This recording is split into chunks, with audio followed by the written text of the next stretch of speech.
My mother's nickname was the Steel Magnolia. I can count on one hand the number of arguments I ever won.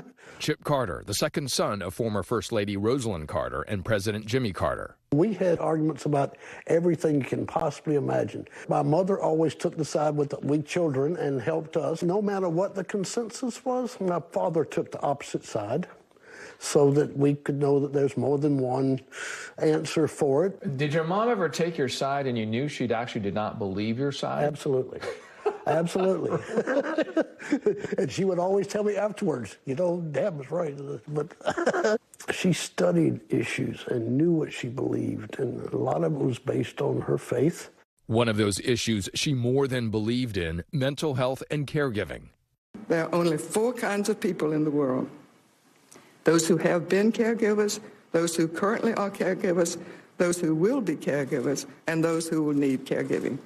Rosalynn Carter lived all 4, alongside her mother, caring for her father as he battled cancer, later receiving care herself from family, friends, and husband Jimmy, including Chip, driving that 6-hour round trip to Plains 2 or 3 times a week, often alone, and he did that for 6 years.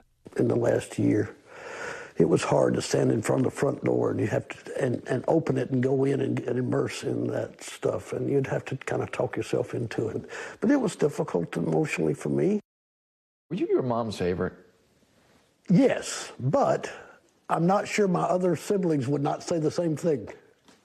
She was always there, so yeah, I always felt like she was on my side and she would help me do stuff. We always gelled, you know, and I could pretty much say everything to her and anything when I was growing up. That started their shared view on the world, including their work together on humanitarian missions. We like being around people more than the other folks in my family. I actually got to become friends with my parents, which is something I wasn't sure anybody ever did before that. As I get older and they're not around, I'm going to be so happy that I did that.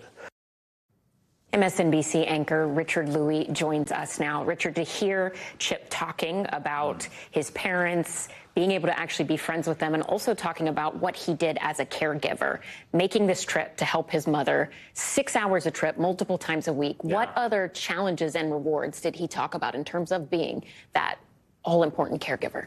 You know, Ellison, he focused on the rewards a lot when I sat down with him on Sunday. He said, you know, it got to be a very long trip so many times. And I'd stand at that front door wondering, what am I going to do next? But I remembered the hug. As soon as I would walk in, Mom, whether she remembered me because of her Alzheimer's dementia, could remember him. During that hug, she'd look at him and go, Chip. And he said, you know, I realized only within maybe recent months, years, they're my best friends. He said, how weird is that to say? My parents are my best friends, former president, first lady.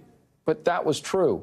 And he said he lost one of his best friends, one that he could call, unlike necessarily his father, he was intimating, about anything, anytime, and not just recently, but throughout the years, through the 80s and 90s when times were tough for him. Really amazing. Did he say anything about how his father, President Carter, is doing, who he is in hospice care?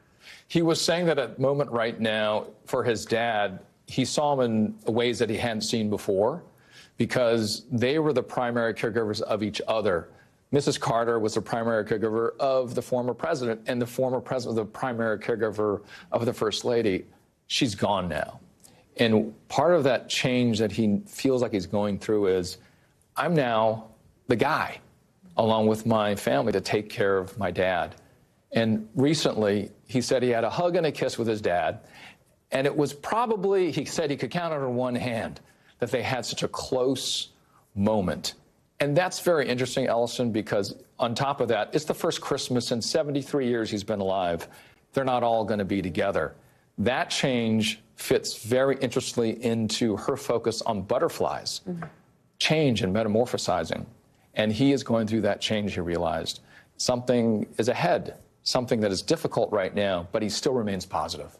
Thanks for watching. Stay updated about breaking news and top stories on the NBC News app or follow us on social media.